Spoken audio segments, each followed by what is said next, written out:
বৃন্দাবনে যাবো, সবাই মিলে একটু রাধারানী জয় ধ্বনি করবে। কেন বলে হরে কৃষ্ণ কৃষ্ণ কৃষ্ণ হরে হরে, হরে রাম রাম রাম হরে রাম। তাহলে জগতের যে মহানাম সেটা প্রথমে উচ্চারণ হয় হরে। হরে শব্দের অর্থ হচ্ছে হরা, আর হরা হচ্ছে রাধারানীর নাম। কেন বলছে নিষ্কাম ভালোবাসার দ্বারা, নিষ্কাম ভক্তির দ্বারা রাধারানী গোবিন্দকে পেয়েছিলেন। তাই মহাজন বলছে যে তাই গোবিন্দ বলেছিলেন, হ্যাঁ রাধে, তুমি যেভাবে নিষ্কাম ভক্তির দ্বারা আমার ভজন করেছো, তাই তুমি হচ্ছে আমার প্রেমের গুরু, আর তোমার হতে শুরু হবে এই বিশ্বের প্রেম শুরু, তাই না? তাই বিশ্বের প্রেম শুরু হচ্ছে রাধারানীর থেকে। তাই সেই রাধারানীর জয়ধ্বনি করলে কি হয়, বলে কৃষ্ণ নামে যত পাপ হরে, রাধা নামে তার থেকে দ্বিগুণ পাপ ক্ষয় হয়ে যায়। তাই এবার হরি ভয় চাও না লাভ চাও, ভয় চাও নাকি লাভ চাও? লাভ ক্ষতির মধ্যে যে কোনো একটা বলে, লাভ চাও নাকি ক্ষতি চাও? লাভ চাও তো? যদি লাভ চাও তাহলে রাধারানী জয়ধ্বনি করবেন। কেমন? রাধারানী কি জয়।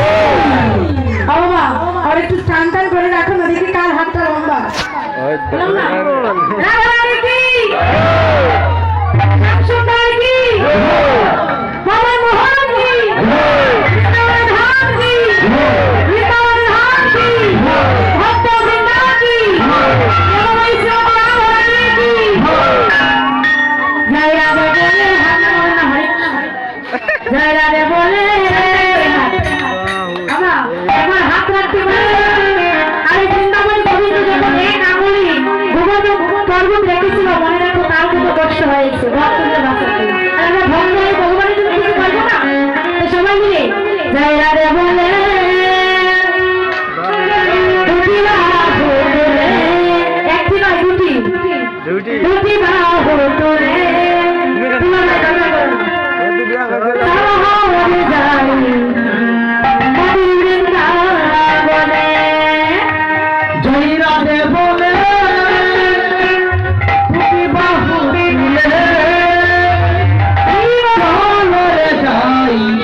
শ্রদ্ধেয় গুরুদেব হিন্দু সরকার, তো ওনার কাছ থেকে ও শিক্ষা নিচ্ছে। সবাই মিলে আশীর্বাদ করবে যেন তার মন